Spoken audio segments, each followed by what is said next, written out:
안녕하십니까 여러분, 황현숙입니다. 이번 시간에는 퍼펙트 전산회계 2급에 수록되어 있는 기출문제를 같이 풀어보도록 하겠습니다. 이론을 풀어볼 거고요. 횟수는 몇 회 푸실 거냐면 90회 준비해 주시면 되겠습니다. 공지사항이 90회라고 이제 되어 있어서 다들 문제는 준비하고 들어오셨을 거고, 90회 기출문제는 지금 현재 퍼펙트 전산회계 2급 2021년도 출간된 교재 페이지상으로는 몇 페이지에 있는 거냐면 308페이지 나와져 있는 부분입니다.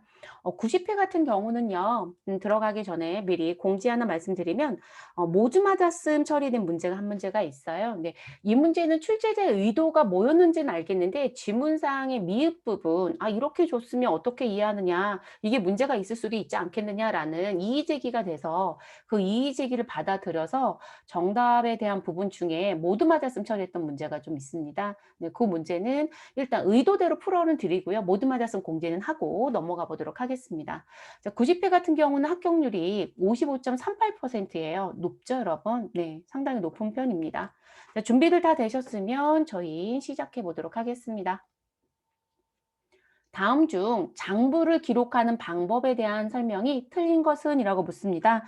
여러분, 장부를 기록하는 방법은 두 가지가 있죠. 그쵸? 네, 무슨 부분하고 무슨 부분이 있나요? 우린 단식과 복식이라는 게 있습니다. 여기에 키는 장부 기록 방법을 얘기했던 거니까. 그래서 우리가 기록하는 방법은 단식. 이런 단식이라고 하는 건 아주 영세한 회사들이 이 단식을 써요. 그렇지 않더라면 우리 일반적인 기업들은 다 무엇을 쓴다? 복식을 쓰죠. 그래서 단식회계라고 부르든 부기라고 부르든 큰 의미는 없어요, 여러분. 일반적 부기하고 회계는 조금 다른 의미로 보는 게 맞는데 우리가 이제 요런 거 설명할 때는 어떤 분들은 단식부기, 어떤 분들은 단식회계, 어떤 분들은 복식부기, 어떤 분들은 복식회계 이렇게 얘기하는데 그냥 동일한 의미로 이해해 주시면 될 것 같아요.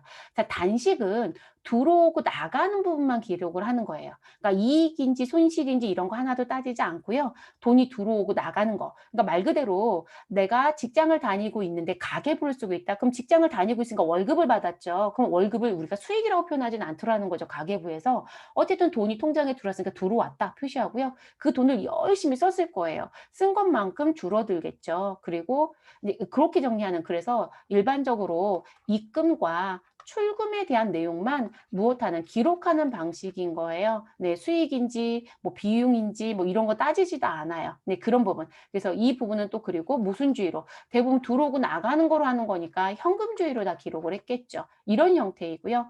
자, 그리고 복식이다라고 하는 건 우리가 들어오고 나가는 부분에 대해서 내가 갖고 있는 재산이 늘었는지, 갚아야 되는 빚이 있는지, 사후 관리가 필요한지, 이것으로 인해서 내가 수익이 생겼는지, 그 수익을 위해서 쓴 돈인지 라는 부분들에 대한 내용이에요. 그러면 이것 때문에 여러분이 배우신 게 뭐냐면 차변과 대변이라는 걸 배웠을 거예요. 그래서 차변과 대변이라는 걸 배웠을 거고요. 자, 이 부분에 의해서 우리는 거래에 뭐가 있다? 거래에 판료소가 있다. 이런 것도 배우셨을 거예요. 근데 이 부분이 복식복이라는 걸 하기 위해서 여러분이 사실 하는 거거든요. 네. 그래서 이제 그 부분에 의해서 그럼 거래 판료소는 차변의 요소 네 가지가 있고 대변의 요소 네 가지가 있는데 우리가 회계를 할 때 차변과 대변을 약속하고 가는 거잖아요. 그래서 왼쪽을 차변, 오른쪽을 대변. 그러면 차변에 들어올 수 있는 거 네 가지, 자산이 증가하거나 부채가 감소하거나 자본이 감소하거나 비용이 발생하거나, 대변에 들어올 수 있는 거래 요소 네 가지는 부채가 증가하거나 자본이 증가하거나 수익이 발생하거나 우리 누가 하나 더 있죠, 여러분. 자산이 감소하거나, 자, 그런 부분들, 그런 원리 원칙에 맞춰서 정리하는 게 복식이라는 거죠. 됐어요, 여러분? 그러면 이 기록 방법에 대한 설명인데 잘못된, 틀린 것을 찾아달라라고 얘기한 거예요. 자, 부기는 기록과 계산하는 방법에 따라서 단식과 복식이 부기로 분류된다. 맞아요, 여러분. 그리고 제가 여기 단식과 복식, 이 기록과 계산하는 방법으로만 설명을 드렸고요. 요거 또 나눌 수 있는 거 있죠. 영리 목적 유무에 따라서도 나눌 수 있죠. 그래서 영리에 대한 부분이었다라고 하면 영리부기이고 영리하고 관련이 없다면 비영리부기란 표현도 쓰기는 하죠. 근데 우리 대부분 이 부분이 더 중요한 부분이기도 합니다. 그럼 1번은 맞는 표현입니다. 기록 계산에 따른 방법이니까. 자, 복식부기는 일정한 원리나 원칙에 따라, 그래서 제가 무슨 부분, 약속을 하자 차변과 대변, 그리고 거래 판료수라고 하는 부분이 있다. 그래서 현금이나 재화의 증감은 물론, 자, 현금이나 재화의 증감이란 얘기는 우리 자산도 있고 부채도 있고 그리고 뭐도 있다? 자본도 있다. 이것도 여러분 일상적인 상황에서 얘기는 할 수 있어요. 내가 아파트를 10억에 구입했다. 그럼 자산이 생긴 거예요. 근데 은행의 빚이 80%이다. 8억은 빚. 그럼 2억은 내 돈이었어. 이렇게 얘기할 수 있죠. 이게 회계상으로 넘어오면 자산 부채, 자본이라는 거로 바뀌는 것뿐이에요. 그래서 그런 부분의 증가나 감소뿐만이 아니라 우리 손익. 자, 손익이라고 하는 건 회사가 열심히 사업을 해서 벌어들인 거, 그리고 벌기 위해서 쓴 돈이 있을 거예요. 그러면 수익과 비용의 차이가 이익인지 손실인지를 합쳐서 우리가 손익이라고 합니다. 그래서 수익과 비용의 발생을 조직적으로 계산하는 부기이다. 맞습니다. 자, 세 번째, 복식의 부기는 대차 평균의 원리에 의하여, 그럼 대차 평균의 원리라는 건 내가 차변이라고 하는 부분에 지금 무슨 부분을 상품이라고 기록을 하였다. 그럼 차변에 상품이라는 재고자산을 쓰고 금액이 100원입니다. 라고 썼다라면 대변도 무엇했어야 된다. 어떤 부분이 들어오든 그들도 반드시 무엇이어야 된다? 100원이었다는 얘기가 되겠죠. 됐을까요, 여러분? 그러면 나 현금을 지불하고 샀어 라고 할 수도 있고 나 아직 돈 못 줬어. 그래서 외상으로 샀어 라고 할 수도 있어요. 그래서 이렇게 차변과 대변에 무슨 부분이 각각 기록되는 정보가 있고 금액이 무엇하더라. 우리 일치해야 되더라 라는 얘기를 하는 거죠. 그런 거 우리가 대차평균이라고 얘기합니다.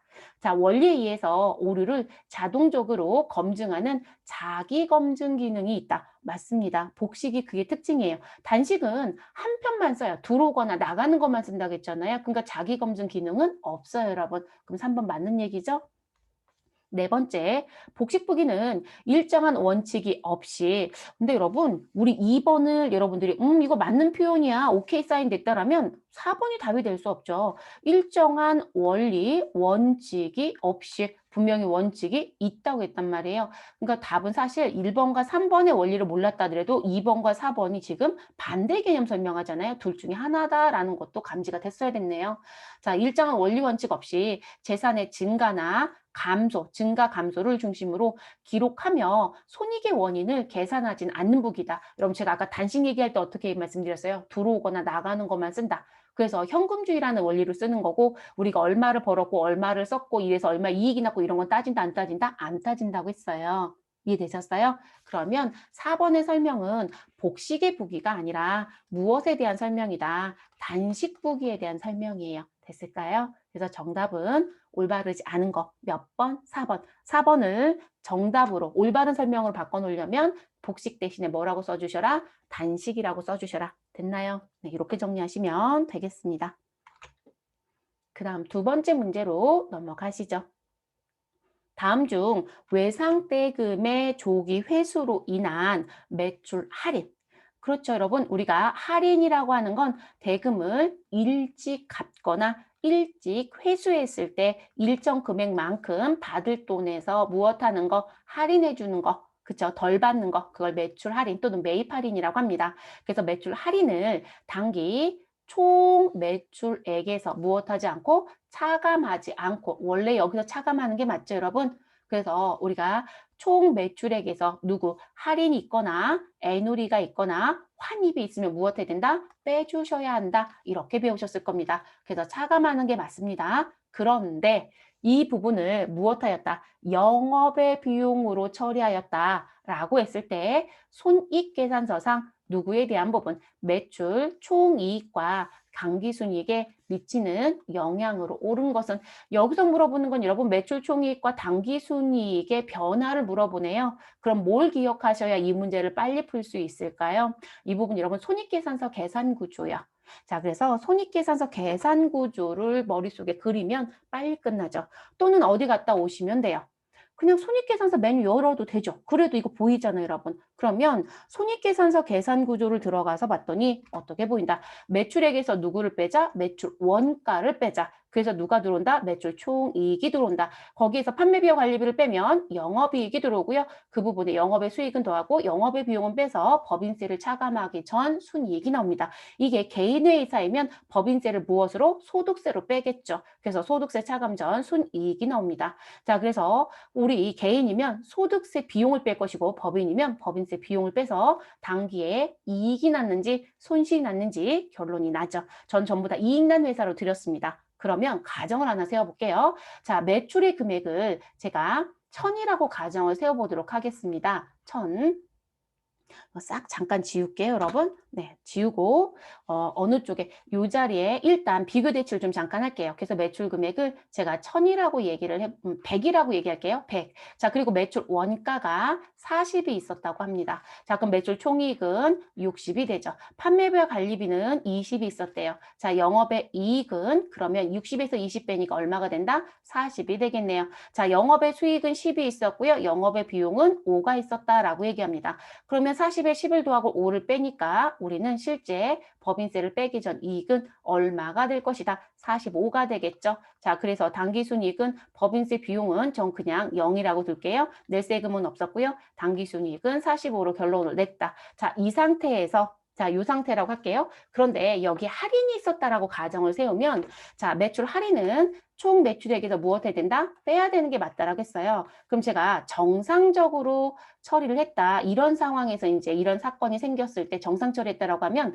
매출액이 100이 아니라 할인의 금액을 빼라고 했으니까 너 할인 얼마가 있는데? 라고 물어봅니다. 전 10으로 가정할게요. 10으로 가정. 자, 그러면 매출액에서 우리 100에서 10을 빼니까 우리 매출액은 순매출액이 얼마로 바뀔 것이다? 90으로 바뀌죠. 원가의 변화는 없어요. 사실 그대로 내려오고요. 매출 총이익은 60이 아니라 얼마로 바뀐다? 10이 더 빠져야 되니까 50으로 바뀌겠죠. 그래서 매출 총이익은 50이 됩니다. 됐을까요, 여러분? 자, 판매비와 관리비 변화 없으니까 20. 영업 그러면 영업의 이익은 40이 아니라 30이 될 거고요. 그리고 영업의 수익, 여기도 변화가 있을 이유가 없죠. 그리고 영업의 비용도 변화가 없습니다. 자, 법인세 차감 전 순이익은 35가 되나요, 여러분? 네, 35가 됩니다. 자, 이렇게 정리가 되고요. 제가 법인세 비용은 없는 거로 가정하다고 했으니까 0이 되고, 그럼 당기순이익은 얼마가 될 것이다? 35가 됩니다. 자, 이게 정상적으로 처리했을 때 이렇게 들어오는 거예요. 그래서 매출 총이익은 50이고요. 당기순이익은 35. 자, 이 상태입니다. 그런데 우리는 오류를 범했다고 했잖아요. 자, 오류를 범한 게 무엇이다? 우리는 매출액에서 빼지 않았다. 그러면 제가 원래 있었던 당초의 자료를 이 자료로 드렸으니까 이걸 기준으로 그대로 가면 되죠. 그러면 매출액은 변화가 없는 거예요. 100으로 들어올 거고요. 원가는 40, 변화가 없습니다. 그럼 매출 총이익은 뭐가 된다? 60인 거죠, 여러분. 그럼 지금 정상적인 처리와 오류를 범했을 때 처리를 비교해 보시면 지금 정상이었을 땐 매출 총이익이 50으로 바뀌었어야 되는데 지금 우리는 60으로 그대로 들어오는 거잖아요. 그쵸? 됐어요, 여러분? 그러면 결론적으로 두 개를 비교해 보면 오류를 범했을 때 정상적인 처리와 비교해 보면 우리는 과대해요, 과소해요. 원래 50이어야 되니까 우리는 과대하게 더 크게 계상이 되더라, 잡혀 있더라. 그러면 일단 과소로 표시된 건 답이 될 수 없는 거예요. 그럼 아웃시켜 주시고 과대 라는 부분이 답이에요. 그 다음에 넘어갑니다. 자, 판매비와 관리비 변화가 없습니다. 그리고 영업이익 변화 없이, 영업이익은 60에서 20을 빼니까 40이 될 거고요. 그리고 영업의 수익 변화 없이 10과 비용 5를 써주시면 우린 얼마가 된다? 45가 된다. 이렇게 되겠죠. 됐을까요, 여러분?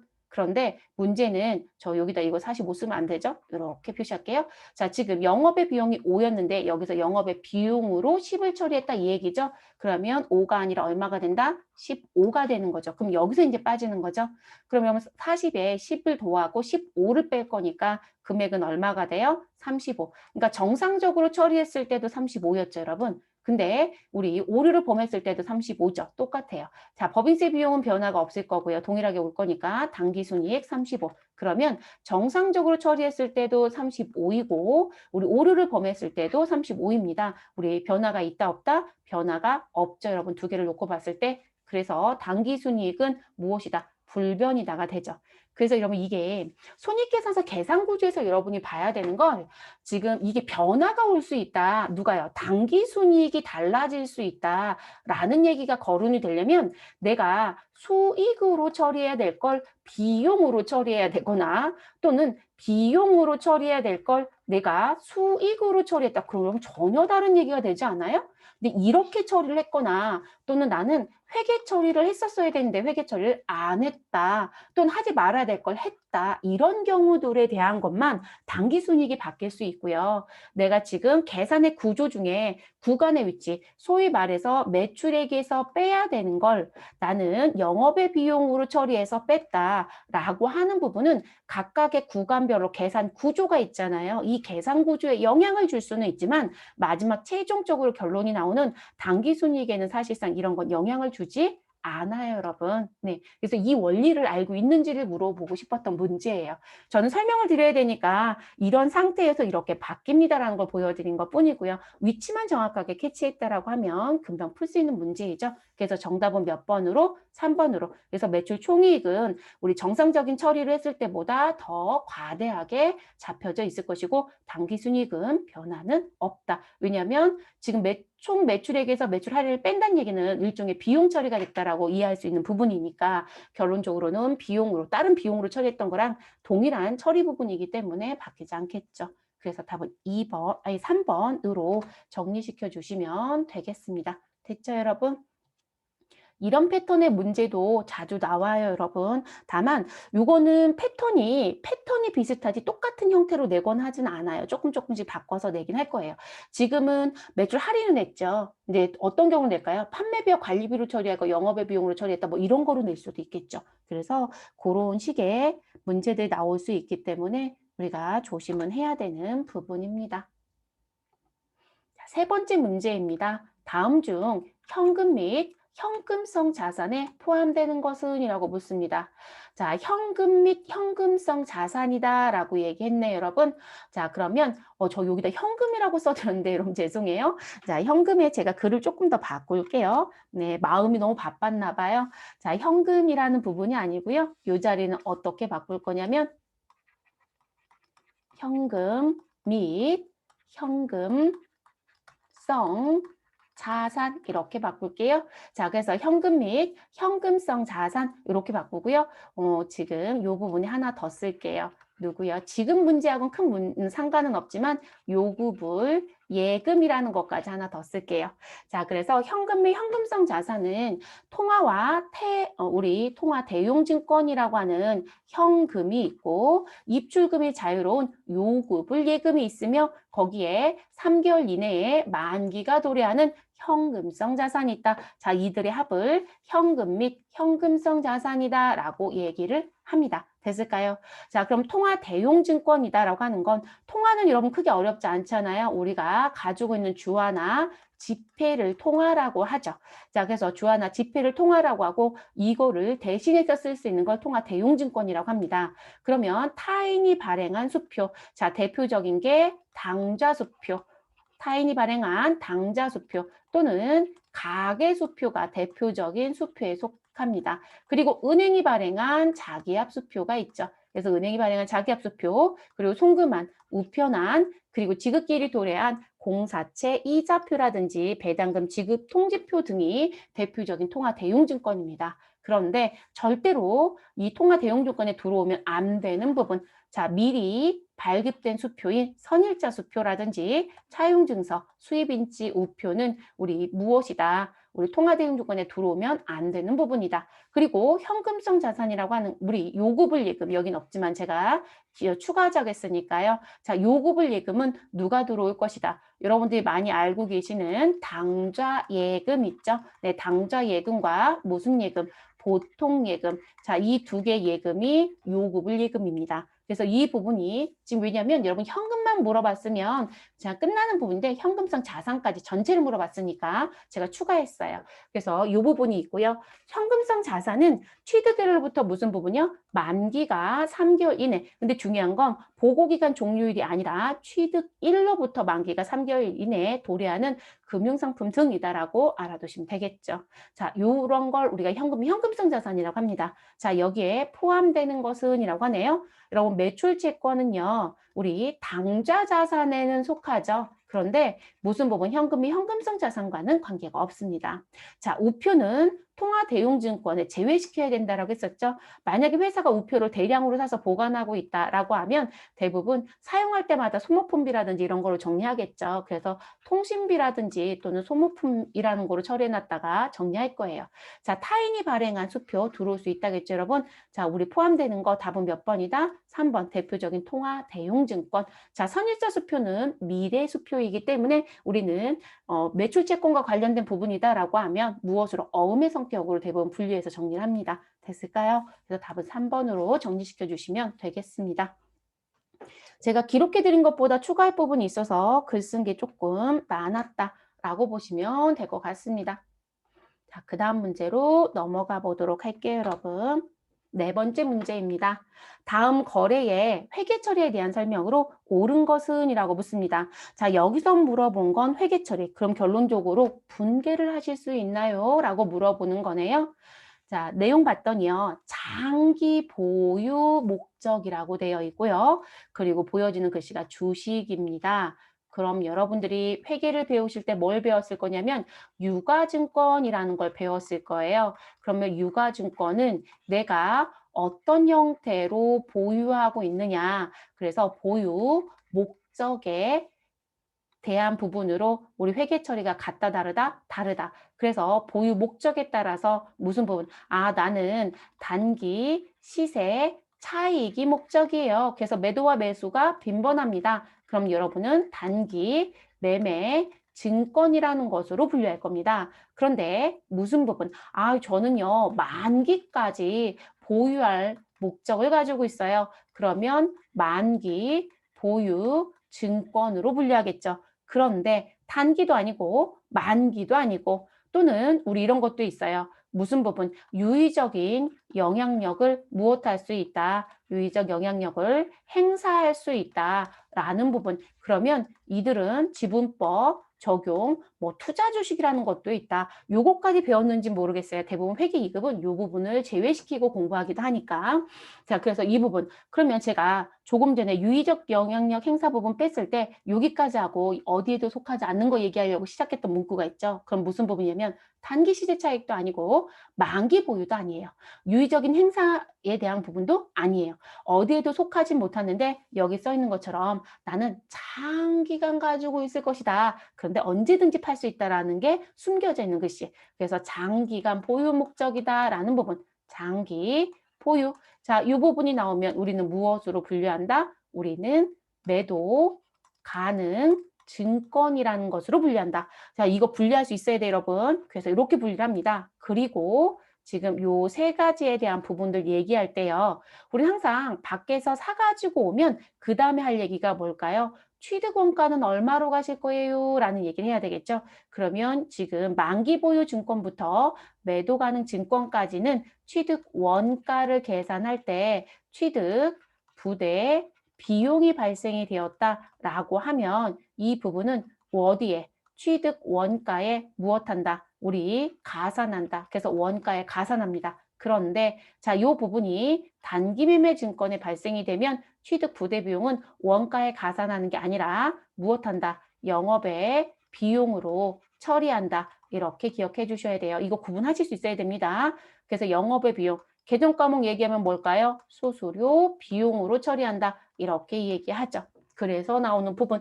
자, 요거 일단은 정리할 수 있어야 됩니다. 그럼 여러분, 장기 보유 목적으로 주식회사 문정의 주식 1주당 액면금액 1,000원, 우리 100주를 액면금액으로 매입하였다라고 얘기합니다. 그러면 이렇게 색으로 칠했던 요거로 결론 내실 건 무엇이다? 아, 매도 가능 증권이라는 개정 과목을 써야 되는구나. 그럼 여러분 단기 시세 차익을 목적으로 갖고 있었던 단기 매매 증권은 우리 자산의 분류가 어디로 들어간다? 이 부분은 당좌 자산 안에 있는 단기 투자 자산으로 분류가 되죠. 그런데 지금 만기부터 장기까지 있었던 이 부분의 자산은 어디에 속한다? 그냥 투자 자산. 그럼 여러분 유동 자산이에요? 비유동 자산이에요? 비유동 자산. 그래서 투자 자산이겠죠. 여러분 마음이 너무 급했어요. 자자가 하나 빠졌어요. 투자 자산에 속합니다. 됐을까요? 그렇게 들어갑니다. 그 부분까지. 자, 그럼 이제 이렇게 정리 끝났고요. 그리고 우리는 100주를 액면 금액 1,000원 주고 샀대요. 그럼 100주 곱하기 1,000원 해주시면 얼마 주고 샀다가 돼요? 아, 10만 원 주고 샀구나 라는 거죠. 자, 그런데 수수료 10,000원이 발생하였다라고 합니다. 그럼 여러분 취득과 관련된 부대 비용이 발생이 되면 단기 매매 증권은 비용 처리하고 끝내세요라고 했지만 만기 유의적인 영향력 행사하는 지분법 적용, 그리고 장기간 보유하는 매도 가능 증권은 무엇하셔라? 원가에 가산해라 라고 얘기했어요. 그러면 이 부분은 취득 원가에 가산한다는 것까지 반드시 기억했어야 되는 문제였다는 거죠. 됐을까요? 그러면 지금 매도 가능 증권의 회계 처리 대상으로 들어오는 취득 원가는 우리 10만 원에 얼마를 더해서 10,000원을 더해서 우린 얼마가 된다? 11만 원이 된다. 그래서 매도 가능 증권의 금액은 11만 원이 됩니다. 자, 그 결론 낼 수 있어야 되고요. 그리고 우리 무슨 부분? 구입했으니까 돈 줘야 되죠? 돈은 자기압수표로 지급하였다. 여러분 자기압수표는 받을 때도 줄 때도 무엇으로 처리해 주시면 된다? 현금 처리하시면 되는 거죠. 됐어요? 네, 그 정리해 주시면 되는 겁니다. 그럼 분계를 보여드려 볼게요. 자, 이렇게 해서 이제 정리가 된 부분. 자, 조금 전에 말씀드렸죠. 매도 가능 증권 취득과 관련된 부대 비용인 수수료 10,000원은 취득 원가에 무엇 해달라? 가산해 주세요라고 분명히 말씀드렸고요. 그래서 우리는 투자 자산, 장기 보유 목적이기 때문에 매도 가능 증권이고 이 자산은 비유동 자산의 투자 자산입니다. 그래서 차변의 매도 가능 증권 얼마? 11만 원. 그리고 자기압수표는 현금이죠. 현금은 무슨 자산? 당좌 자산입니다. 그래서 11만 원이 들어오겠죠. 됐어요, 여러분? 지금 옳은 것을 찾아달라고 했으니까요. 영업의 비용 10,000원이 증가한다. 여러분 영업의 비용으로 처리하는 경우는 우리 매도 가능 증권이 아니라 누구였을 때? 단기 매매 증권이었을 때. 그쵸? 자, 투자 자산은 11만 원 증가한대요. 분명히 투자 자산 맞죠? 정답은 몇 번? 2번으로 체크해 주시면 되겠네요. 옳은 것. 자, 만기 보유 증권이 11만 원 증가한다? 이런 만기 보유 증권은 주식이 아니에요. 이 부분은 만기까지 보유하겠다라고 하기 때문에 우리는 주식이 아닌 사채 뭐 이런 쪽에 투자했을 때 나오는 부분이에요. 그래서 만기 보유 증권은 우리 무슨 증권이 속한다? 여러분들이 회계 배우실 때 이 유가증권 배울 때 이런 것도 배웠을 거예요. 유가증권은 무슨 증권이 있다? 지분증권이 있고 채무증권이 있다. 뭐 이런 거 배우셨을 거예요. 그럼 여러분 채무증권이 들어야 돼요. 그런데 여기 보시면 우리 1주당 액면 금액 1,000원인 100주를 샀다라고 얘기를 했어요. 근데 우리가 일반적으로 지분증권 같은 경우 주자 용어를 쓰고 누가 봐도 이건 주식이라고 보시면 여기 주식이라고 써 있잖아요. 그래서 지금 여기서 산 건 우리 무슨 증권이다. 우리 지금 현재 지분증권에 속해요. 됐어요, 여러분? 지분증권. 그래서 채무증권이 아니에요. 근데 만기 보유 증권은 무슨 증권만 들어오는 것이다. 채무증권만 들어야 돼요. 그렇기 때문에 만기 보유 증권의 용어가 들어올 수 없어요. 아예 못 들어오는 거고요. 그리고 유동자산은 10,000원이 감소한다. 자기압수표를 누구와 함께? 우리 취득금액과 수수료를 함께 줬다고 했어요. 그러니까 당좌자산이 우리 당좌자산은 누가 봐도 무슨 자산이다? 유동자산이죠, 여러분. 유동자산은 당좌자산과 재고자산의 내용이니까요. 그래서 유동자산은 1만 원이 아니라 11만 원이 감소해야 되죠. 이 자리는 11만 원이 감소한다. 됐어요? 그래서 답은 몇 번? 2번. 이 문제 풀면서 정리 잘 하시면 다른 문제 나와도 전부 다 맞으실 수 있을 거예요. 네, 이건 모든 급수에 나오는 문제로 이해하고 가시면 좋을 것 같습니다. 네. 자, 그 다음 문제로 넘어가 보도록 할게요, 여러분. 그래서 2번입니다. 그리고 화면 좀 깨끗이 정리하고 그다음 문제 넘어갈게요. 자, 여러분 이 5번 문제가 문제 출제 오류를 시인해서 무엇하였다? 다 맞았으면 저희 문제, 그러니까 이의제기 인정을 했어요. 근데 저는 이의제기 인정하셨으면 뭐가 오류가 있는지를 좀 써주셨으면 좋겠는데 답안 공지할 때 안 써줘요. 그냥 모두 맞았으면 이렇게 처리해버리죠. 자, 문제 보겠습니다. 합계 잔액 시산표상 혼합 상품 계정에 대한 자료는 다음과 같다. 네, 혼합 상품 계정이라고 되어 있고요. 자, 상품 매출 원가는 얼마인가? 자, 여기서 요구한 건 상품 매출 원가입니다. 네. 자, 혼합 상품 계정을 사용하실 땐 우리가 일반적으로 여러분 순액법이라는 걸 사용할 수도 있고요. 그리고 총액법이라는 걸 사용할 수도 있습니다. 그런데 지금 이 혼합 상품 계정을 사용한다라고 얘기해 놓고는 무슨 얘기가 없는 거예요? 순액법인지 총액법인지도 얘기가 없어요. 근데 지금 상황으로 봤을 때는 총액법으로 보여지고요. 왜냐하면 여기서 분명히 무슨 부분, 상품 매출 원가라고 주어져 있는데 이게 순액인지 총액인지에 따라서 매입으로 처리할 거냐 매출로 처리할 거냐 계정 과목 이름표가 달라지고요. 상품이냐 아니냐 이런 얘기가 달라질 수 있거든요. 그러다 보니까 그게 이제 미음 얘기가 나와져서 이제 이 부분에 대해서 다 맞았으면 처리할 수밖에 없다. 이렇게 이제 얘기가 된 거로 보시면 될 것 같아요. 혼합상품 계정이니까 여러분 제가 이건 지워드릴게요. 혼합상품이라고 줬으니까 순액은 해당 사항은 없고 총액. 자, 그래서 총액으로 갈게요. 그래서 우리가 이 부분이 순수 계정에 대한 처리로 혼합상품이 아니라 순수 계정으로 처리로 들어가게 되면 우리가 이제 순액법으로 처리하는 부분들도 있어서 뭐 여러 가지 내용들이 나올 수 있는데 우리는 어찌됐든 무엇으로 우리는 지금 현재 혼합상품 계정으로 처리하고 뭐 총액으로 갈 건지 이것도 다른 용어로 바꿔드릴게요. 총기법 이게 더 맞는 표현으로 여러분 이해하고 계실 거예요. 그래서 총기법으로 처리하는지 뭐 이런 부분들 얘기를 다 해줘야 되는데 그 얘기도 조금 빠져있는 부분이기도 해요. 자, 어찌됐든 혼합상품 계정으로 처리하겠다고 합니다. 그래서 혼합상품 처리 부분에 총기법의 방식으로 쓰겠다라고 하게 되면 사가지고 왔을 땐 자산 계정인 상품으로 대부분 처리를 하고요. 네, 상품. 그리고 이 부분에 대해서 이제 지금 현재 제가 샀을 때요. 매입은 자산 계정인 상품으로 처리하고 근데 이 부분에 대해서 여러분 팔아야 되잖아요. 그래서 매출이 일어나게 되면 우리는 자산 계정인 상품을 증가시켜 주었다가 지금 매출이 일어나면 자산 계정인 상품을 감소시켜요. 아이고, 막 2분 상품인데 매출 쓸 뻔했어요. 상품을 감소시켜요. 근데 이제 여기서 달라지는 점이 뭐냐면 사가지고 올 때 자산은 원가거든요. 여러분 이거 어려우면 그냥 듣고 흘리셔도 돼요. 난이도가 제일 높은 문제이긴 해요. 이런 형태 문제가 나오면 대부분 많이들 틀리시더라고요. 자, 그리고 지금 팔 때는 우리가 원가를 그대로 팔면 여러분 손해이지 않아요? 그러니까 원가에 누가 붙어서 회사가 일반적으로 이익을 붙이겠죠. 사실 여기 이익엔 뭐 판매비와 관리비도 들어가고 여러 가지. 그러면 원가 이익을 붙여서 파는 걸 우리가 매가라고 얘기해요. 매가. 그래서 매가로 사실 처리를 합니다. 그래서 이제 그렇게 나오는 부분. 그러다 보니까 차변에 있는 금액 500만 원, 대변에 있는 금액은 450만 원이다. 이렇게 이제 주어져 있어요. 그런데 지금 대변의 금액이 450인데 이제 이해하신 분들 이렇게 생각할 수도 있죠.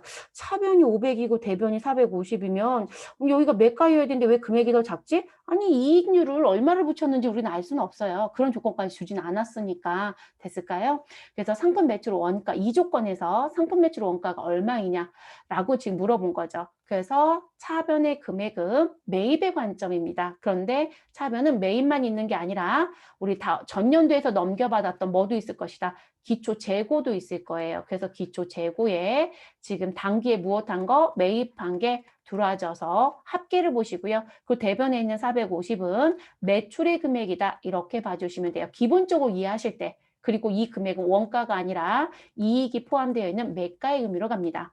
자, 그러면 사고 파는 관계를 이렇게 기준에 열심히 처리하다가 우리 어느 부분에 우리 12월 31일 결산 시점이 도래하면 창고에 남겨져 있는 기말 상품을 파악을 해요. 그래서 이 재고를 파악해서 재고 부분을 지금 뺀 나머지를 무엇한다 정리하는 입장이 되는 거거든요. 그러면 기말 재고가 75만 원이라고 얘기를 하는 거죠. 됐을까요? 그리고 나서 이 부분을 빼고도 남겨져 있는 금액을 가지고 이익인지 손실인지를 따지는 원리로 돌아가는 게 지금 무슨 부분? 혼합상품 계정이라고 보시면 되세요. 됐을까요? 그래서 이제 이거 계산해달라라는 의미로 지금 나와져 있는 부분입니다. 그리고 여기서 이제 또 하나 문제가 뭐냐면 이게 이제 합계잔액 시산표에 대한 부분이잖아요. 근데 이게 합계잔액 시산표가 아니라 아예 그냥 상품의 계정이고 상품에 대한 단도. 우리가 계정이라는 게 있으시니까 그래서 상품에 대한 단도 계정으로 얘기를 해주고 그리고 지금 요 차변과 대변의 금액에는 상품의 매입과 또는 기초가 있다라고 하면 기초의 금액이고 그리고 기초가 더해져 있는 금액이고 그리고 대변에 있는 금액은 순수한 매출만 있는 금액이다. 그리고 이외의 사항은 있다 없다? 없다라는 것만 단서를 좀 달아줬어도 큰 문제 없이 해결이 될 수 있는 문제거든요. 근데 이제 이 조건 저 조건 따져봤더니 요건이 조금 미흡한 부분이 이제 거론이 되다 보니까 이제 정답 없이 다 맞았음 처리를 했던 문제이다라는 거예요. 저는 요건에 문제 없이 자 수정이라고 제가 붙여드렸어요. 상품 매입과 매출 관련 자료로 이외 사항은 없다. 그러니까 차변에 있는 건 기초와 매입의 금액이고 대변에 있는 건 매출에 대한 금액이다. 그리고 일정 시점을 찍어서 창고에 있는 기말의 재고액을 파악해 보니 75만 원 있다라는 결론을 냈다는 거예요. 그러면 대변은 매출하고만 관련된 부분이기 때문에 우리 매출원가를 산정할 때 대변의 금액은 사실 필요하지 않아요. 차변에 있는 금액만 가지고 정리하면 돼요. 그래서 500만 원에서 75만 원을 빼면 425만 원이거든요. 출제자의 의도는 그 의도를 냈던 거예요. 다른 의도 없이. 단순히 그 의도였어요. 근데 요건 미흡 때문에 다 맞았음이 됐다라는 게 사실 그런 의미죠. 그러니까 이의 제기했던 분들이 제가 볼 때는 공부를 좀 많이 하셨던 분들이에요. 그렇지 않고는 이게 지금 요건 미흡이라는 얘기를 거론할 수가 없어요. 왜냐면 차변에 있는 금액은 우리가 판매가 가능한 금액입니다라고 하는 기초재고와 매입으로 대부분 일상적으로 인식하는 금액이거든요. 근데 여기에 애누리가 있거나 뭐 할인이 있거나 또는 밖으로 내보냈던 환출이 있거나 하는 또는 환입이 있는 이런 상황들이 나오게 되면 요건이 달라질 수 있어요. 근데 그 얘기를 지금 전혀 거론하지 않았으니까 문제가 있다고 봤던 거죠. 그래서 답안의 공지는 모두 정답 처리를 하였다. 자, 그런데 혼합상품 계정 총기법으로 처리하겠다라고 하면 회계 처리는 제가 아까 미리 말씀드렸죠. 무슨 부분? 사가지고 올 때 매입에 대한 부분은 상품이라는 자산 계정, 근데 원가를 의미하는 거를 정리해 주시고 그리고 상품이 매출이 되면 우리는 대변에 상품을 감소시킨다. 근데 이 금액은 매가라는 거죠. 그래서 여기에 이익이 포함된 금액으로 정리가 된다. 자, 이런 거래, 요 거래를 기중에 열심히 하고 있다가 일정한 시점에 무슨 부분, 기말의 재고를 파악해서 무엇할 것이다. 이익 났는지 손실 났는지 결론을 내는 형태가 총기법이에요.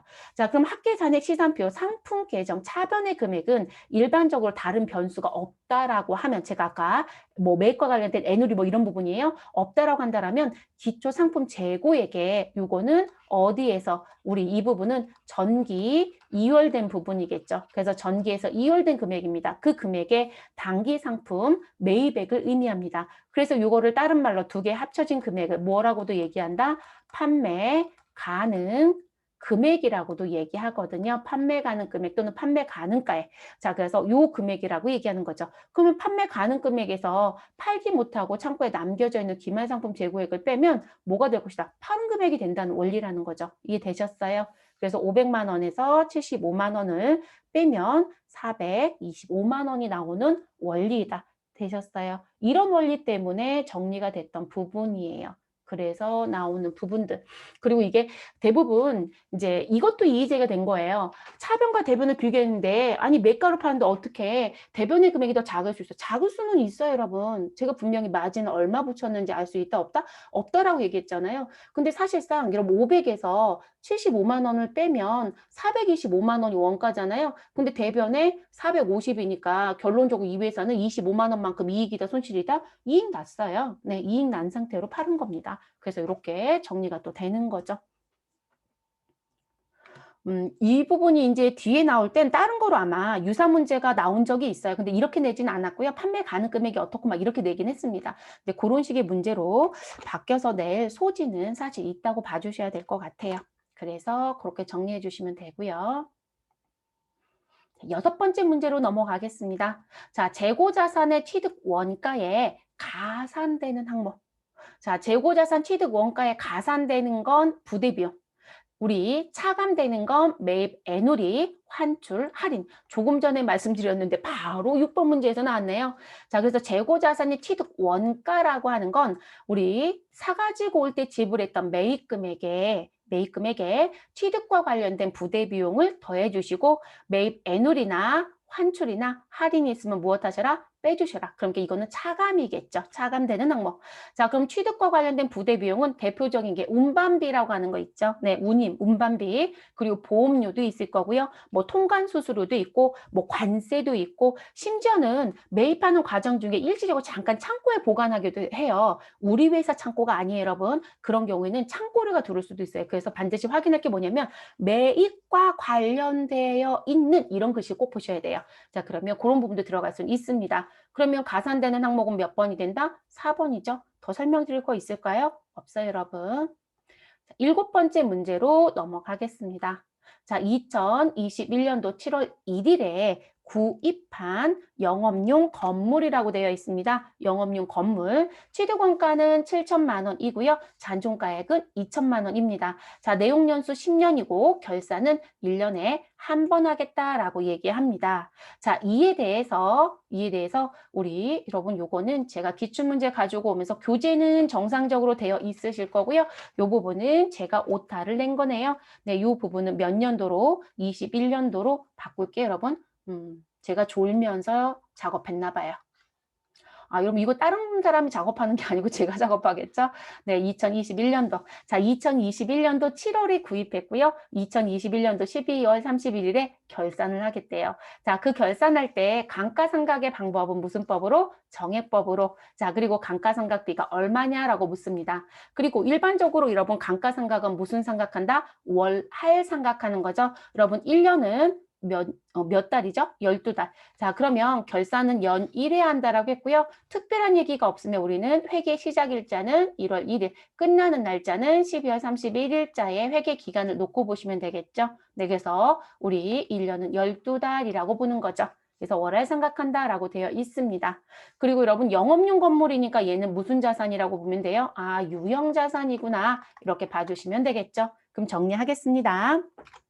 공식은 여러분들이 최소한 기억은 하고 가셔야 되겠죠. 그래서 우리 감가상각 공식은 최소한 어디까지는 기억하셔야 된다? 정액법, 정률법. 거기서 이제 난이도를 조금 올려서 내고 싶다 그러면 연수합계법 뭐 이런 거 내는 거거든요. 그래서 두 가지는 최소한 다 기억을 합니다. 그러면 정액법의 감가상각 방법의 공식은 취득 원가에서 잔존가액을 빼자. 자, 취득 원가는 얼마이고요? 우리 7천만 원이었죠. 아래쪽에 있으니까 이거 보시면 되죠. 자, 그 금액에서 잔존가액은 얼마이다? 건물이 뭔진 모르지만 여러분 잔존가액이 상당히 크네요. 2천만 원이다. 그러면 7천에서 2천만 원을 빼시고 우리 내용연수 분의 1만큼 하시면 되죠. 그래서 내용연수는 현재 몇 년이다? 10년이다 라고 되어 있습니다. 근데 이게 여기까지 계산이 되면 1년에 우리 연상각비가 되는 거거든요. 연상각비. 그래서 1년에 대한 상각비가 되는 거예요. 근데 우린 지금 문제는 언제 샀대요? 2021년도 7월 1일. 그러면 실제 사용한 건 7월 1일부터 언제까지? 12월 31일까지. 그럼 몇 개월을 사용하였다? 6개월밖에 사용을 안 했죠. 그래서 12달 중 12개월 중에 사용 월수만큼만 계산해야 되는 게 월할 상각이에요. 근데 이런 경우도 있죠. 나는 이 12월 12달 중에 12월이 아니라 12달 중에 12달을 모두 다 사용했다. 그때는 이런 의미가 사실 필요하진 않아요. 네. 왜냐면 1년을 다 썼다는 얘기니까. 근데 저희는 6개월밖에 사용 안 했습니다. 그래서 우리 내용연수 10년으로 나눠주시고 12개월 중에 6개월치만 계산합니다. 그럼 여러분 2천만 원 빼시면 5천인 거죠. 네, 7천에서 2천 빼시면 5천이고 5천을 10으로 나누면 얼마가 된다. 우리 지금 나와져 있는 금액 계산하실 수 있죠. 네, 500만 원인 거죠. 그럼 그 500만 원을 우리 12분의 6이니까 2분의 1이네요. 2분의 1만큼 계산하시면 얼마가 된다? 250만 원이 됩니다. 그래서 정답은 몇 번이에요? 1번. 됐어요, 여러분? 네, 이렇게 정리해 주시면 마무리가 되는 문제입니다. 뭐 특별했던 부분은 아니에요, 여러분. 네, 이렇게 정리. 그러니까 이 문제에서 여러분 조심하실 건 월할 상각이라는 것까지 다 이해하고 있느냐라는 부분입니다. 그래서 1월 1일에 또는 1월 초에 샀다라고 했을 때는 12달치 다 계산하시면 되겠지만 그렇지 않으면 월할 생각한다는 거 꼭 기억해 주시고요. 네, 공식 기억하고 들어갑니다. 자, 8번 문제로 넘어가겠습니다. 다음 내용을 모두 포함하고 있는 개정 과목은 무엇인가? 라고 묻습니다. 자, 개정 과목 물어봤고요. 여기 박스 내용을 모두 다 포함하고 있는 게 뭐냐라고 묻네요. 자, 기업의 영업활동에 장기간 사용되면 장기자가 들었어요, 여러분. 그럼 유동이다, 비유동이다? 일단 비유동입니다. 근데 영업활동에 쓴대요. 자, 영업활동에 쓴다라고 하시게 되면 우리는 유형자산과 물리적 실체가 있으면 유형, 그리고 물리적 실체가 없으면 무형. 그래서 유형과 무형자산이 대표적인 부분이에요. 자, 그리고 기업이 통제하고 있대요. 기업이 개입할 수 있다. 기업에 의해서 움직일 수 있다. 그래서 통제하고 있다라고 합니다. 그런데 유형자산에선 여러분 통제한다는 표현 쓰지 않아요. 근데 무형은 물리적 실체가 없어요. 눈에 안 보이기 때문에 내가 통제할 수 있는 부분이 없으면 무형자산으로 우리 장부에 기록할 수가 없어요. 그래서 이 글씨가 나왔을 때 여러분들은 벌써 감을 잡았어야 돼요. 자, 두 번째로 갈게요. 물리적인 형체가 있다 없다? 없답니다. 그러면 일단 유형은 될 수가 없는 거죠. 아, 무형이구나. 그리고 무엇이다? 식별 가능하다라고 합니다. 그리고 미래 경제적 효익이 있대요. 자, 우리가 무형자산 인식 요건 세 가지가 있습니다. 무엇하여야 된다? 통제 가능하여야 한다. 그리고 다른 거와 분리해서 따로 얘기할 수 있어야 된다. 식별 가능하여야 하며 내가 가지고 있는 이 자산은 미래에 무엇을 이익을 발생시킬 수 있어야 된다. 뭐 수익을 발생시킬 수 있어야 된다. 이런 얘기거든요. 그래서 경제적, 미래 경제적 효익에 유익 가능성이 있어야 된다. 이런 표현을 해요. 이 세 가지 요건이 모두 무엇하면 모두 충족하게 되면 우리는 무슨 자산이 된다? 우리는 무형자산이 된다. 이렇게 얘기를 합니다. 됐을까요? 자, 실용신안권 답은 1번이네요. 대표적인 부분. 이 실용신안권은 다른 걸로 묶어서 얘기하면 산업재산권에 들어가죠. 그래서 산업재산권에 들어가는 대표적인 거. 산업재산권에 들어가는 대표적인 게 뭐가 있죠? 특허권, 실용신안권, 의장권, 뭐 이런 부분들, 상표권, 디자인권 많아요, 여러분. 네, 그런 부분들. 자, 선수금은요, 부채 계정이죠, 여러분. 유동부채이고요. 기기장치는 유형자산에 속하고요. 재고자산은 그냥 재고자산입니다. 그래서 정답은 1번입니다. 그럼 지금 8번의 문제는 이렇게 글로 주고 개정 과목 찾으라고 줬잖아요. 아예 무형자산 인식요건에 해당되는 요 세 가지로 출제를 하기도 해요. 반드시 같이 가져가시면 좋을 것 같습니다. 그래서 정답은 1번으로 체크하시면 되겠습니다. 9번째 문제입니다. 다음과 같은 결합관계에 해당하는 거래로 옳지 않은 것은 자, 결합관계이네요. 자, 이런 문제가 나올 땐 대부분 내용을 들어가서 보시면 거래의 8요소와 관련돼서 지금 그 차변의 요소와 대변의 요소 만남 관계를 놓고 찾아라 라고 하는 부분들의 내용이다 라고 보시면 될 것 같아요. 8을 써야 되는데 요소를 두 번 썼어요. 그래서 거래의 8요소와 관련된 부분. 자, 그럼 부채가 감소하고 우리 대변에는 자산이 감소하는 거래. 요거 찾아달라고 얘기하는 거네요. 자, 현금 200만 원을 단기간 무엇하였다? 차입하였다. 자, 현금은 자산이다, 부채이다? 자산입니다. 그리고 단기간 차입하였다. 우리 단기니까 유동이고요. 차입하다는 건 내가 빌려오는 겁니다. 대여하다는 건 내가 빌려주는 거고요. 그러면 이 차입은 자산이다, 부채이다? 부채입니다. 그럼 부채와 자산이 들어오기는 했습니다. 그런데 여러분 현금 200만 원을 빌려왔죠? 그럼 현금은 증가한다, 감소한다? 증가하죠. 그래서 차변에 현금 200만 원이 무엇하고? 증가하고 대변엔 단기 차입금이라고 하는 부채가 무엇할 것이다? 200만 원 증가합니다. 그러면 지금 박스 안에 주어져 있는 요건과 충족된다고 볼 수 있어요? 없어요? 여러분 지금 나와져 있는 부분 우리 지금 찾아달라고 하는 요건들이 있으시니까 그 요건 정리해 주셔야 되잖아요.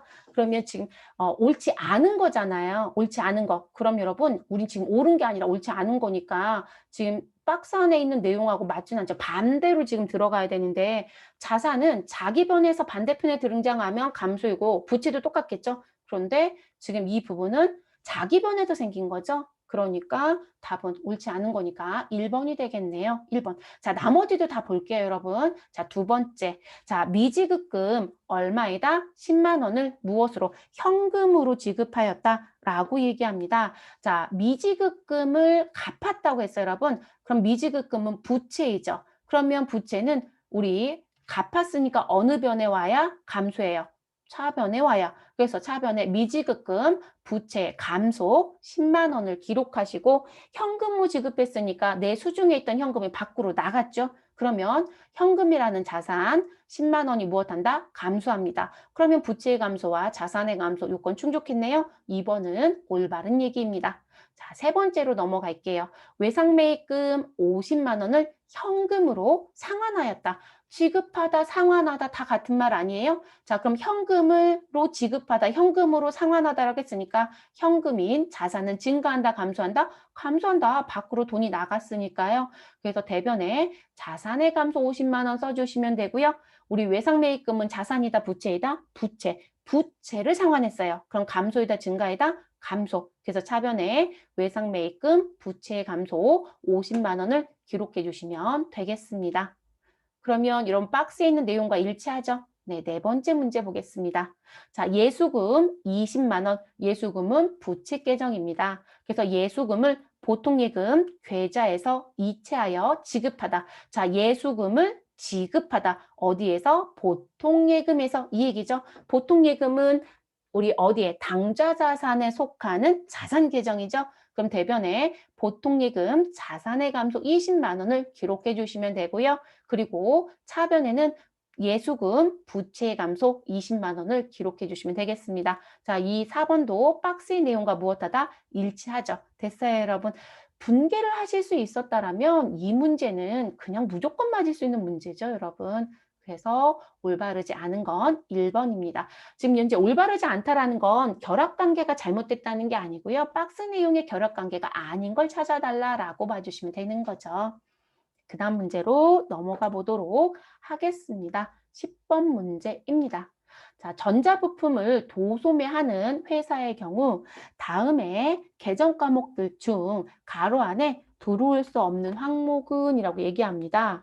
자, 지금 내용 봤던 여러분, 차변에 차량 운반구가 들어왔습니다. 자, 차량 운반구는 무슨 자산에 속한다? 유형자산에 속하죠, 여러분. 자, 유형자산. 유형자산은 일반적인 상거래로 보나요? 아니면 상거래 이외의 거래로 보나요? 이외의 거래에 해당이 되는 거죠. 이것까지 캐치가 돼야 되는 문제였어요. 자, 그러면 차량 운반구를 나는 무엇 주고? 현금 주고 구입하였다. 이 자리 현금 들어오는 거 문제 돼요? 문제 안 되죠, 여러분. 차량 운반구 2천만 원짜리를 현금으로 지급하고 구입하였다. 이 얘기가 되겠죠. 자, 그리고 지금 3번 먼저 볼게요, 여러분. 나는 차량 운반구 2천만 원을 통장에서 지급하고 구입하였다. 통장 무슨 통장? 보통예금에서 계좌이체하였다. 들어올 수 있는 얘기죠. 됐을까요? 그러면 답은 2번과 3번을 놓고 정리해야 되네요.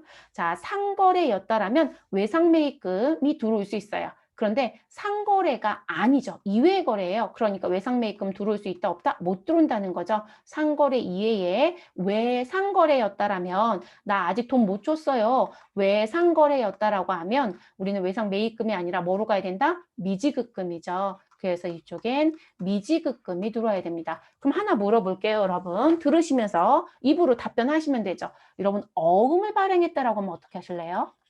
자동차를 구입하면서 어음을 발행하여 무엇하였다? 지급하였다.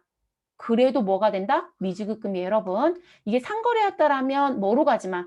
상거래였다라면 외상매입금 대신에 누구 써주시면 돼요? 지급어음을 쓰시면 되겠죠. 기록하실 때. 그런데 지금의 경우는 상거래가 아니기 때문에 지금 돈을 아직 못 줬어요. 어음을 발행해서 주었어요. 모두 두 개 모두 다 미지급금으로 기록하셔야 됩니다. 됐을까요? 이거 항상 나오는 문제죠. 전산실무로도 자주 나오는 문제잖아요. 절대로 틀리지 않게끔 해주셔야 되는 부분입니다. 그래서 정답은 4번이 되겠습니다.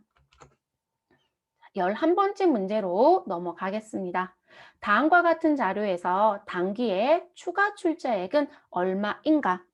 제가 강의할 때 꼭 기억해 주셔야 돼요 라는 문제들을 얘기할 때 자본 쪽에 대한 부분, 우리가 재무상태표 등식 또는 자본 등식 얘기할 때 이 얘기까지 항상 기억하라고 말씀을 드리거든요. 근데 왜냐면 그거를 한꺼번에 묶어서 갖고 가셔야 여러분들이 공부하실 때 조금 편리하게 금방 계산이 될 수 있는 부분이라서 자, 추가 출자라고 했어요. 이 추가 출자라고 하는 표현은 자본이라는 부분에서 산출할 때 나올 수 있는 부분이에요. 그래서 자본. 그래서 자본에 추가 출자가 있으면 무엇한다? 더해 주셔야 되는 금액입니다. 자, 기초자본금은 1,000만 원이 있고요.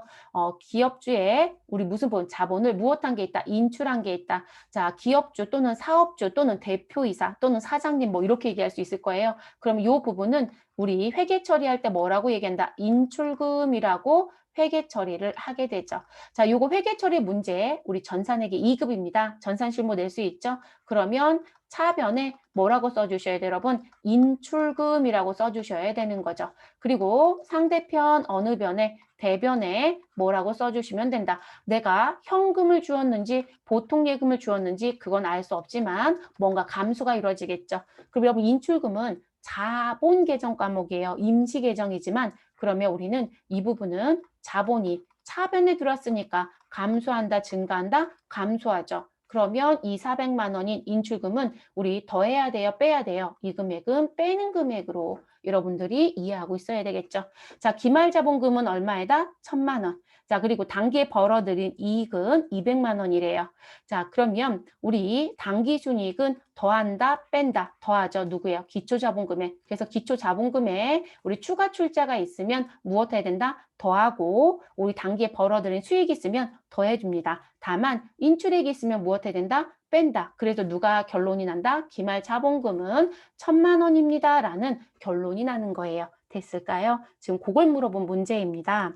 그러면 지금 설명드렸던 거 공식으로 정리를 시키면 자, 기말 자본금 얼마는 1,000만 원은 이렇게 되는 거죠. 그래서 기말 자본금 1,000만 원은 기초 자본금 1,000만 원에 추가 출자액 얼마인지 몰라요, 여러분. 추가 출자액을 무엇하시고 더해 주시고 단기에 벌어들인 이익이 있으면 더하고 단기에 손실이 있으면 무엇한다? 뺀다. 여러분 이익은 더하지만 손실은 빼는 거예요. 오히려 내가 갖고 있었던 돈이 줄어든다는 원리로 가야 되니까 자, 우리는 이익이니까 더해 줍니다. 그리고 기업주가 사업주가 회사의 돈을 가져간 자본 인출액 400만 원은 빼주시면 되겠습니다. 됐을까요?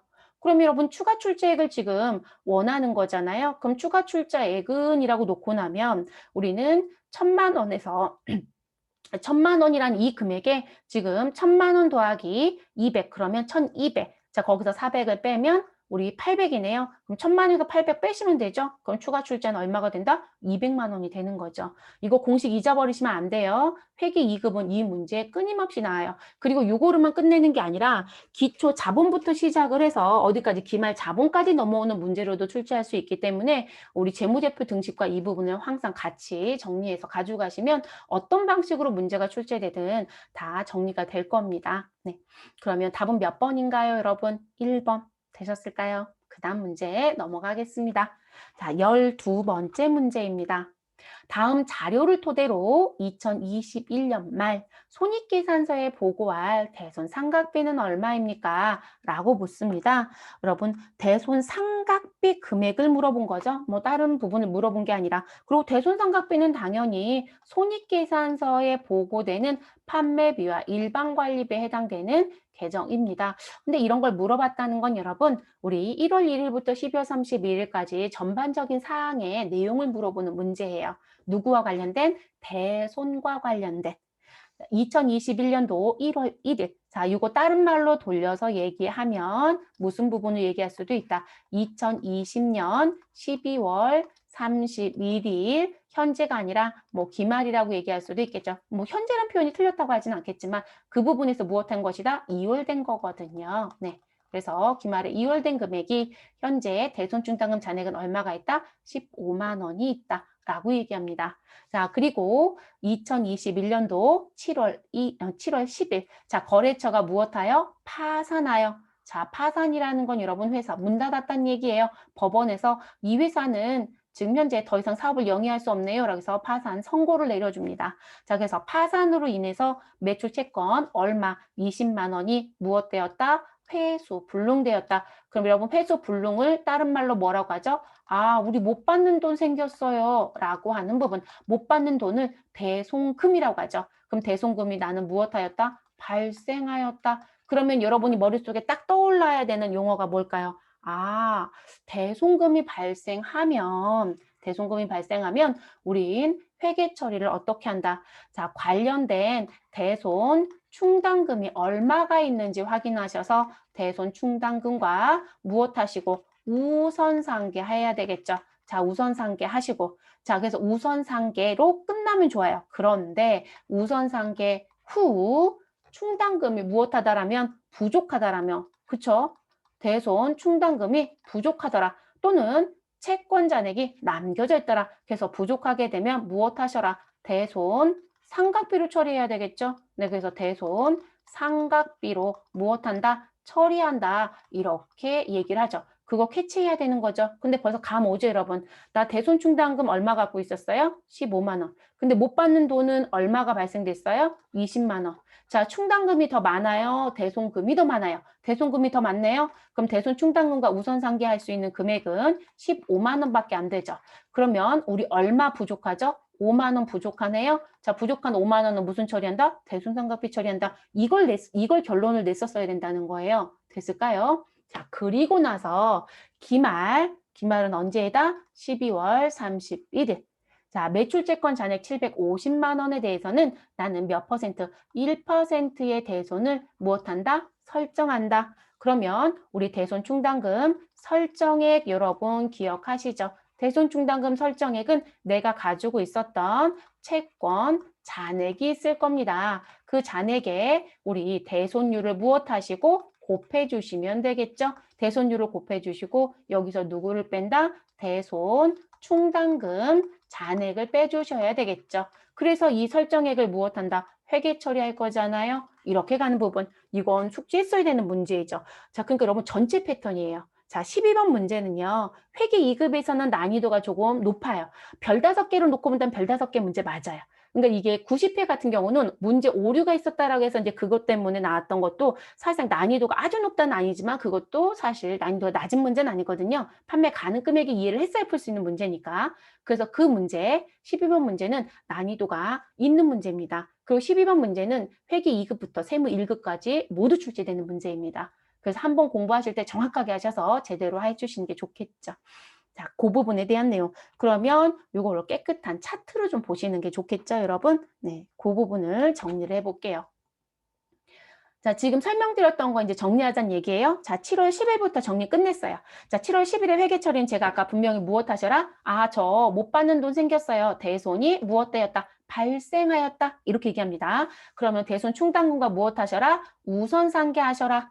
그런데 상계하고도 나는 잔액이 얼마가 남더라? 5만 원이 남더라. 결론적으로 대손 충당금이 무엇하다? 부족해요. 라는 얘기죠. 자, 그러면 부족한 것만큼은 무슨 처리하자? 대손 상각비 처리하자. 그래서 대변에 매출채권 20만 원 상계하시고 그리고 차변에는 대손 충당금 15만 원, 대손 상각비 5만 원 정리해 주시면 되겠습니다. 자, 지금 물어본 질문사항은 무엇이다? 대손 상각비 얼마입니까? 라고 물어봤던 거죠. 일단 7월 10일 사건으로 인해서 5만 원이 손익계산서에 들어간다는 결론이 났습니다. 자, 12월 31일 우리 매출채권 설정금액. 자, 그럼 아까 말씀드렸던 거 대손충당금 설정은 채권 잔액의 대손 추정률, 예상률, 추산율을 무엇해서 곱해서 이걸 우리가 다른 말로 얘기하면 뭐라고 얘기한다? 우리 대손 충당금 무엇이라고 얘기한다? 추정액이라고 얘기한다. 추산액이라고 얘기한다. 예상액이라고 얘기한다. 이렇게 배우셨을 겁니다. 자, 그 금액에서 가지고 있었던 충당금 잔액을 무엇 하셔라?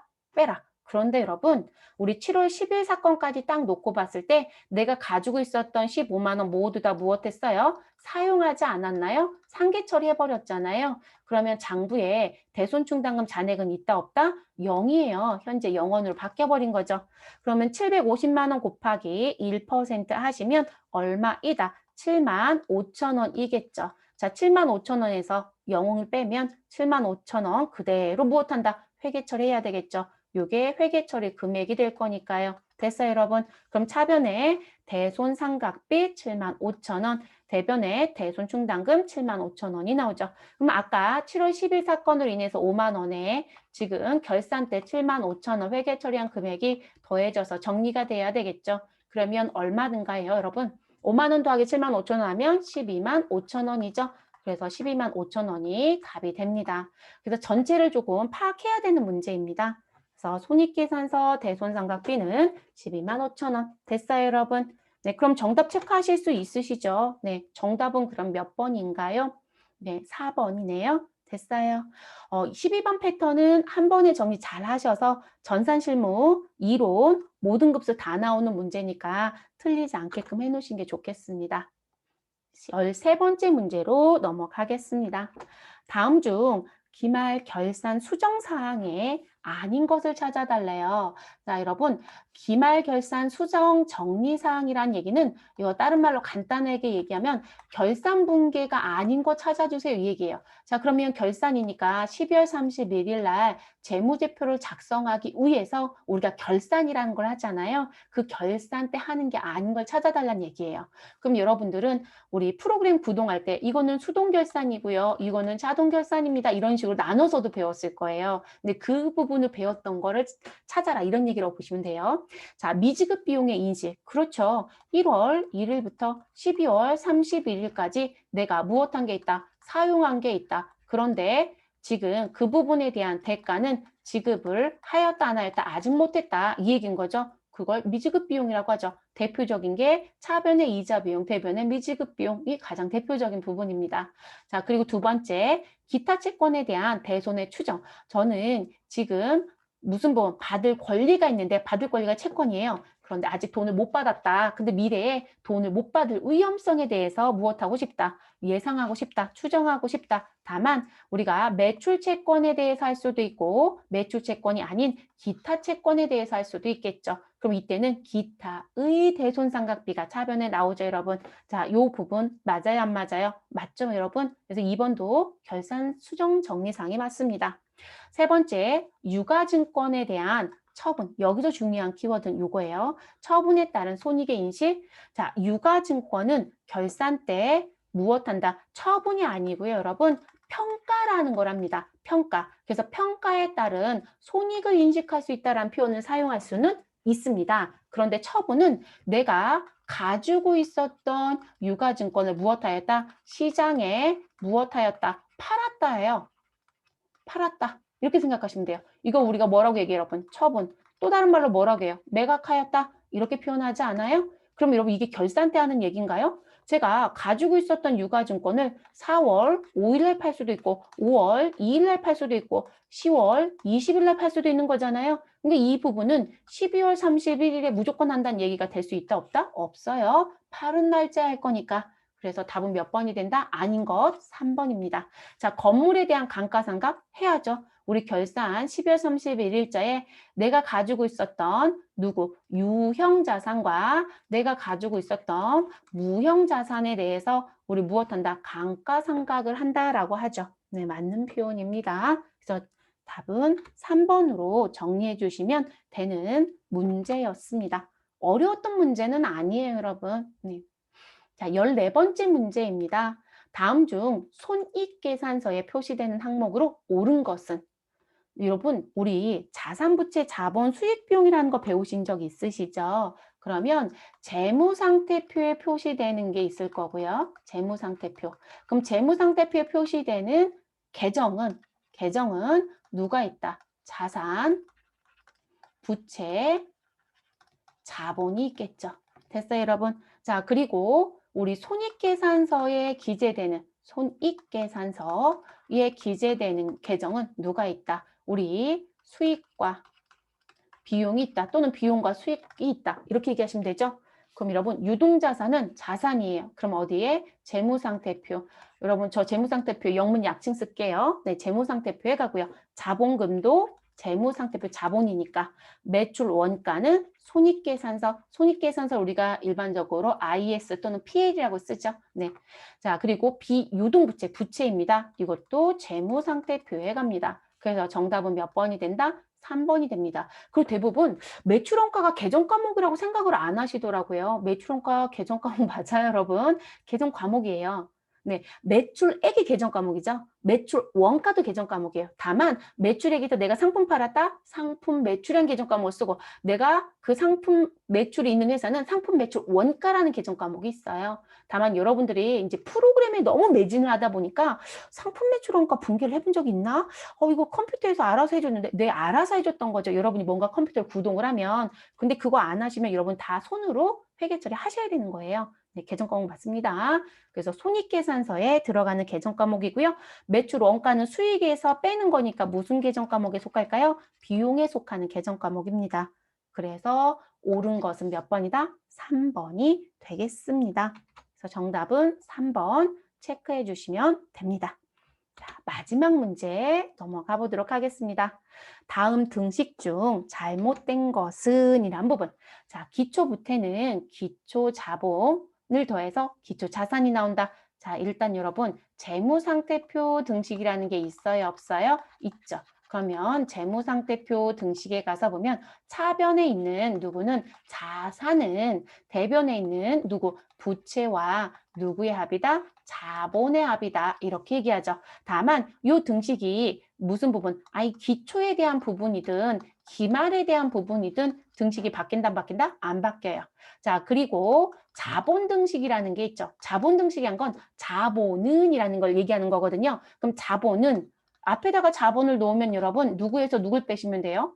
내 돈은 자산에서 남의 돈인 누구를 부채를 빼면 된다. 이렇게 얘기해 주시면 되겠죠. 됐어요, 여러분? 그래서 이렇게 정리가 됩니다. 그리고 우리는 손익계산서 등식이 있죠. 그쵸? 손익을 계산하는 등식. 그래서 지금 손익을 계산하는 손익법이라는 게 있는데 자, 이 손익법에 들어가서 봤더니 무슨 부분? 우린 수익에서 근데 그 수익이 전체를 다 모았다라고 해서 총 수익이라고 얘기하죠.